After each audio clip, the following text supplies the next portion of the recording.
नमस्कार, स्वागत है आपका संवाद 365 में। आपके साथ मैं हूं दिग्विजय सिंह चौहान। हाजिर हूं उत्तराखंड की खबरों को लेकर। आइए नजर डालते हैं उत्तराखंड में क्या कुछ खास चल रहा है, क्या कुछ उत्तराखंड की खबरें हैं। पौड़ी की नयार घाटी में एडवेंचर फेस्टिवल का आगाज हो गया है। इस मौके पर उच्च शिक्षा मंत्री ने हॉट एयर बलून में सवार होकर यहां के प्राकृतिक सौंदर्य को भी निहारा। धन सिंह रावत ने इस फेस्टिवल को सरकार के द्वारा पौड़ी जिले की ब्रांडिंग की पहल का सफल प्रयास बताते हुए कहा कि पौड़ी जिले में हर वर्ष 10 लाख पर्यटक आते हैं। इस फेस्टिवल से यहां पर भारी संख्या में पर्यटक आएंगे, जिससे पौड़ी विश्व पटल पर अपनी अलग पहचान बना पाएगा। लेकिन जो हम नयार घाटी फेस्टिवल करा रहे हैं इस साल पहली बार 2020, इससे मुझे लगता है कि पर्यटकों की तादाद काफ़ी मात्रा में बढ़ेगी। जो हमने होम स्टे योजना बनाई है खिरसू में, उससे भी लगभग 20,000 पर्यटक खिरसू में बढ़े हैं।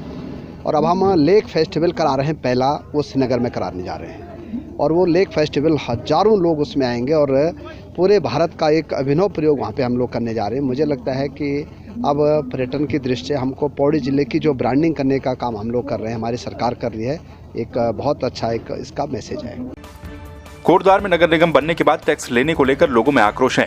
कांग्रेस कार्यकर्ताओं ने जसवीर राणा के नेतृत्व में अनावासीय भवनों और भूखंडों पर संपत्ति कर वसूले जाने के लिए जारी आदेश के विरोध में मालवीय उद्यान में सांकेतिक धरना प्रदर्शन किया।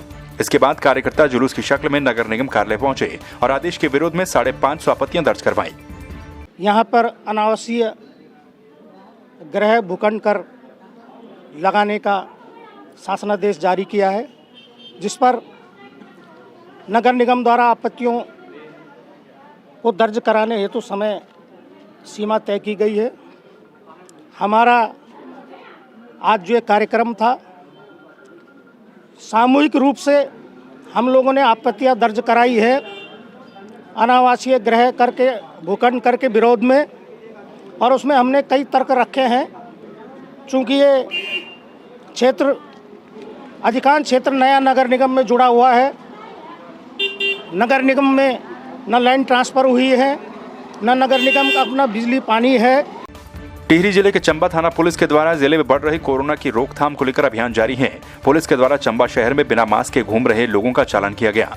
प्रभारी निरीक्षक थाना चंबा सुंदरम शर्मा ने बताया कि चंबा पुलिस की टीम के द्वारा कोरोना की रोकथाम को लेकर अभियान चलाया जा रहा है, जिसके तहत चंबा में बिना मास्क के घूम रहे लोगों का चालान किया जा रहा है। देशानुसार ये लगातार अभियान चल रहे हैं सोशल डिस्टेंसिंग के बारे में और मास्क पहनाने के बारे में और सैनिटाइज किए जाने के बारे में लगातार अभियान चल रहा है। और इसमें हमारे द्वारा जो पिछले महीने में भी है वो 2000 से ऊपर चालान किए गए हैं और इस महीने में भी लगातार चल रही है। और जिससे अभी तक जो चंबा क्षेत्र में है वो कोरोना बिल्कुल नियंत्रण में है और किसी भी प्रकार का वो नहीं है ज़्यादा यहाँ पर इस प्रकार का कोई भी कोरोना से संबंधित ये प्रकाश नहीं है। टिहरी की जिलाधिकारी ईवा आशीष श्रीवास्तव ने बौराड़ी स्थित जिला अस्पताल का औचक निरीक्षण कर व्यवस्थाओं का जायजा लिया। जिलाधिकारी ने औचक निरीक्षण के दौरान ओपीडी, स्त्री रोग और बाल रोग कक्ष, अल्ट्रासाउंड कक्ष समेत अन्य कक्षों का भी निरीक्षण किया। निरीक्षण के दौरान अस्पताल परिसर और कक्षों में गंदगी पाई गई, जिस पर जिलाधिकारी ने नाराजगी जाहिर की। साथ ही अस्पताल प्रबंधन को अस्पताल में सफाई के निर्देश भी दिए। इंटरनेट के दौर में भी पहाड़ों में अपनी परंपराओं को जीवित रखने का चलन जारी है। अगस्त्यमुनि विकासखंड के ग्राम पंचायत तूना में सामाजिक सौहार्द को बनाए रखने के लिए 3 दिवसीय नृत्य नाटिका का मंचन किया गया, जिसमें राम की विभिन्न लीलाओं का मंचन किया गया। वहीं लोकगीतों के जरिए लोगों का मनोरंजन किया गया। इस कार्यक्रम में ग्रामीणों के साथ साथ प्रवासियों ने भी बड़ी मात्रा में गाँव आकर हिस्सेदारी की। आज के युग में अब ये कोरोना काल जो चला है, उसके हिसाब से हम सोचते हैं कि हमारे जो लोग बाहर हैं वो लोग इस प्रकार के कार्यक्रम करें। हर एक गांव में ये कार्यक्रम होने चाहिए, ताकि आजकल क्योंकि सारे लोग जो है अपने गांव में वापस आए हुए हैं, तो एक सामाजिक सौहार्द बना रहता है इससे कि हम ये सब लोग एक साथ होते हैं। इस प्रकार के कार्य करने चाहिए हम लोगों को। मैं देखूं तो ये आज का दौर फिर हमारा पुराना जो दौर था वो वापस आने लग गया है। इसका मेन उद्देश्य तो अपनी बोली भाषा रीति रिवाज को बढ़ावा देना है और दूसरे में ये है कि लोगों का मनोरंजन भी है।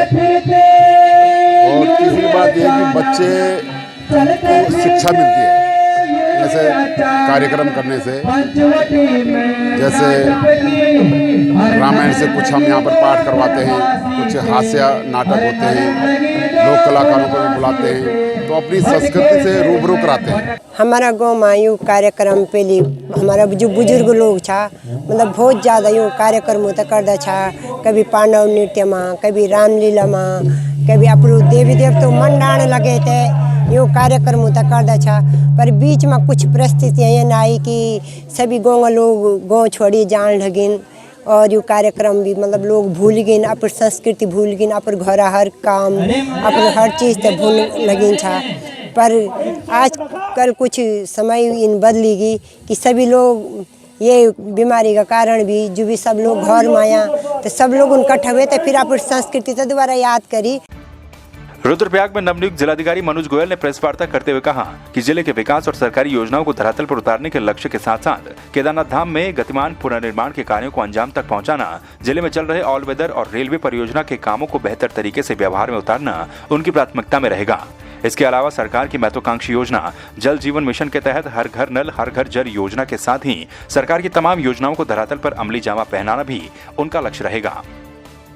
जनपद में सर्वप्रथम हमारे केदारनाथ संबंधित जितने भी डेवलपमेंटल वर्क्स हैं और जो इम्पोर्टेंट प्रोजेक्ट्स जैसे NH के हो गए या रेलवेज़ के हो गए या जल जीवन मिशन एक बहुत बड़ा प्रोजेक्ट है, ये इनको इम्प्लीमेंटेशन सीमलेस तरीके से होता रहे, ये एक सबसे बड़ी प्राथमिकता रहेगी। इसके अतिरिक्त कोरोना काल में जो हम गुजर रहे हैं तो इस बीमारी के कंट्रोल, इसका नियंत्रण में और इसके ट्रीटमेंट को इम्प्रूव करने का एक विशेष फोकस रहेगा।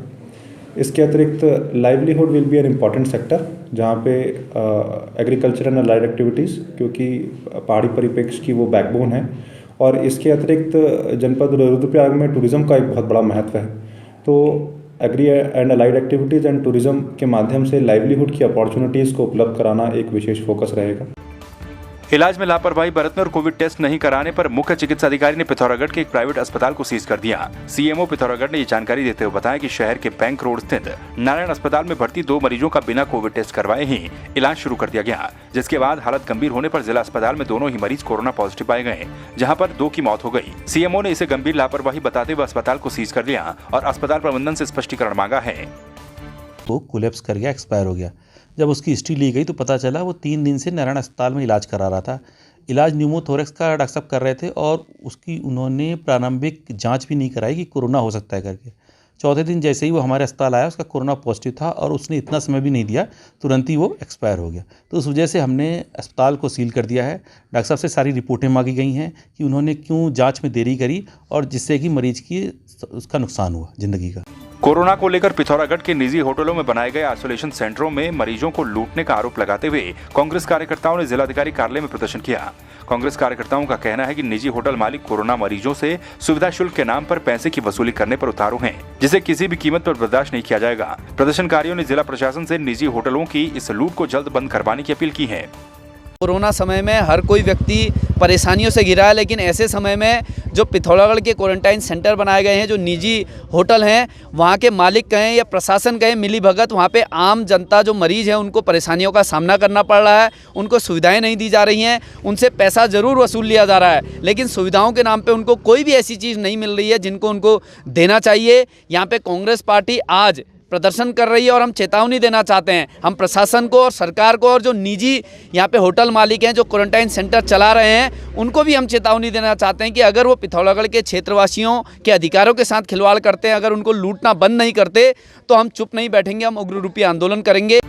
पिथौरागढ़ शहर के आसपास के गांवों में अवैध शराब की बिक्री से महिलाएं परेशान हैं, जिसे लेकर नगर से सटे सेरी कुमडार, देवत और कारकी गांव की महिलाओं ने अवैध शराब की बिक्री बंद करवाने की मांग को लेकर कलेक्ट्रेट में जोरदार प्रदर्शन किया। प्रदर्शनकारी महिलाओं का कहना है कि जिला मुख्यालय से सटे होने के बावजूद इन गाँव में धड़ल्ले से अवैध शराब बेची जा रही है, जिसे रोकने में पुलिस और आबकारी विभाग पूरी तरह से नाकाम साबित हो रहा है। भैया हम अपनी समस्या लेके यहाँ आए हैं और हमारे समस्या का समाधान करना, और हमारे घर में घर में शराब की दुकान है, हमें घर में खाने नहीं दे रहे हैं, बाल बच्चों को मार रहे हैं दारू पी के, हमें ये दुकान बंद करनी चाहिए बस। पेयजल संकट से जूझ रहे धारचूला के लोगों ने सभासद प्रेमा कोटियाल और पूर्व ब्लॉक प्रमुख होशियार खेल के नेतृत्व में जल संस्थान में तालाबंदी की। विभागीय अधिकारियों के आश्वासन के बाद भी पेयजल आपूर्ति बहाल नहीं होने को लेकर लोगों ने आक्रोश व्यक्त किया। आपको बता दें, बीते जुलाई महीने में बादल फटने से पेयजल आपूर्ति ध्वस्त हो गई थी, लेकिन 5 महीने बीत जाने के बाद भी हालत जस के तस है।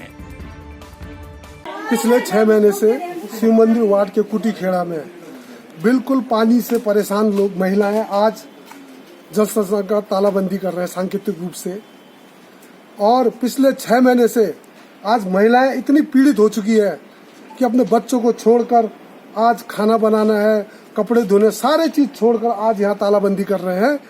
और मेरा निवेदन है सरकार से, जिलाधिकारी से, कि ऐसे अधिकारियों को, ऐसे जेई और इंजीनियरों को तुरंत यहाँ से हटाए जो यहाँ के महिलाओं के साथ अन्याय कर रहे हैं। आज स्वच्छ भारत की बात करते हैं, हमें टॉयलेट जाने के लिए यहाँ पानी नहीं है। 6 महीने से शिव मंदिर वार्ड की जनता जल संस्थान में लगातार प्रत्येक महीने लगातार अपना दुख दर्द लेके जल संस्थान के ऑफिस में आती है। लेकिन दुख की बड़ी बात है कि ये जल संस्थान वाले न शिव मंदिर वार्ड के दुख दर्द को सुन पा रहे हैं और न उनकी समस्या का समाधान करने की वो कोशिश कर रहे हैं। आज हम पूरे शिव मंदिर वार्ड की जनता को लेकर हम जल संस्थान में तालाबंदी करा हुआ है और आगे भी हम करते रहेंगे। और मैं चाहूंगी कि जल संस्थान में जो भी अधिकारी लापरवाही कर रहा है उनको वो संज्ञान में लेते हुए शिव मंदिर वार्ड को पानी की व्यवस्था करें। बेरीनाग पुलिस ने बिना मास्क के घरों से बाजार में पहुंच रहे लोगों के खिलाफ अभियान चलाते हुए 5 दर्जन लोगों का मास्क नहीं पहनने पर चालान करते हुए जुर्माना वसूला। थाना अध्यक्ष सुशील जोशी ने बताया कि चालान करने के साथ ही लोगों को निःशुल्क मास्क वितरित किया गया और कोरोना के प्रति जागरूक किया गया।